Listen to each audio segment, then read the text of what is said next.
So something that's interesting about oh, I put my glove on. It's too cold to walk without the glove. Look at my shadow. Me and my tree friends.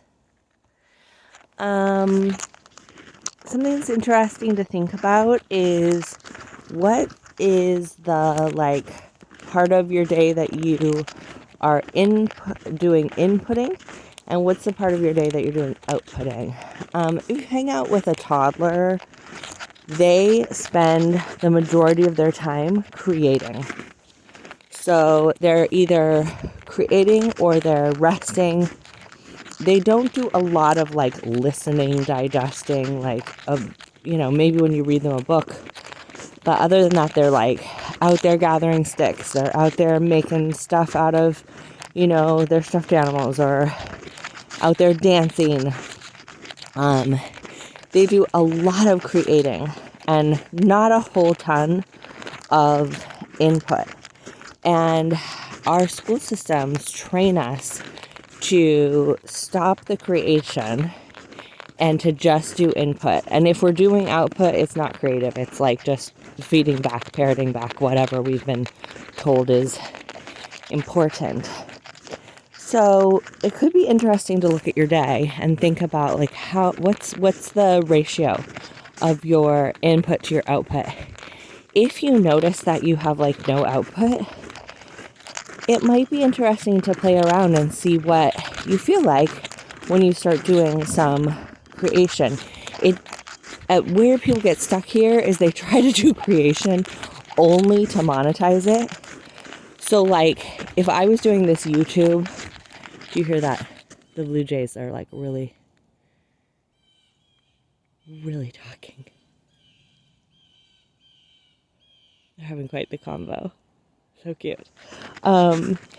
So if you're doing it just to make money, then it's gonna feel like production rather than creation. And production is not experienced by the nervous system as safety. Production is from the lower brain. It's out of fear, right? And creation is from the frontal lobe. It's got imagination, it's got flow, it's got all these beautiful restorative qualities for the nervous system.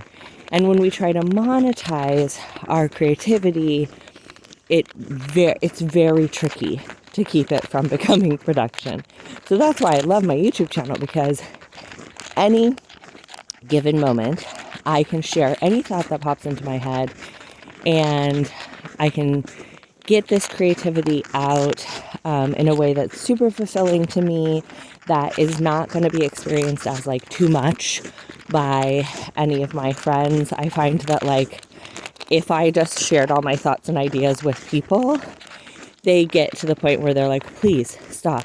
It's too much. So I don't have to worry about too muchness here. If people don't want to experience what I have to share, they can just unsubscribe or skip the video. So it's a very consent-based situation, which I love.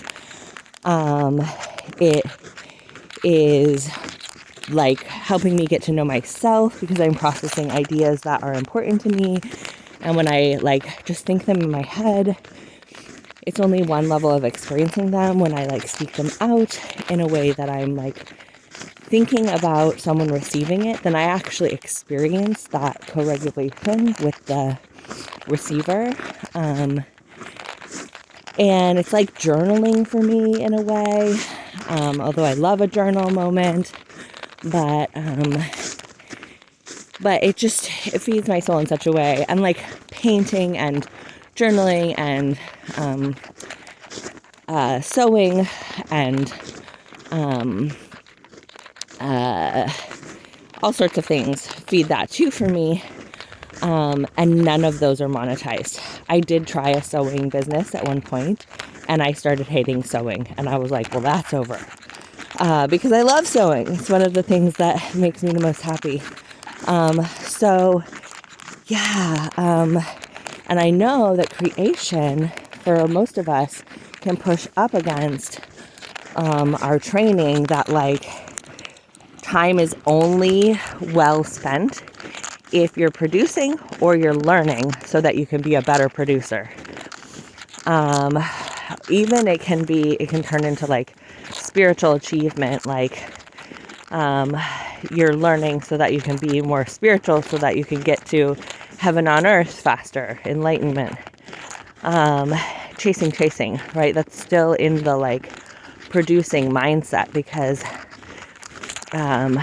it's like got an agenda. Like, you're not okay if you don't learn this. You're not okay if you don't produce this.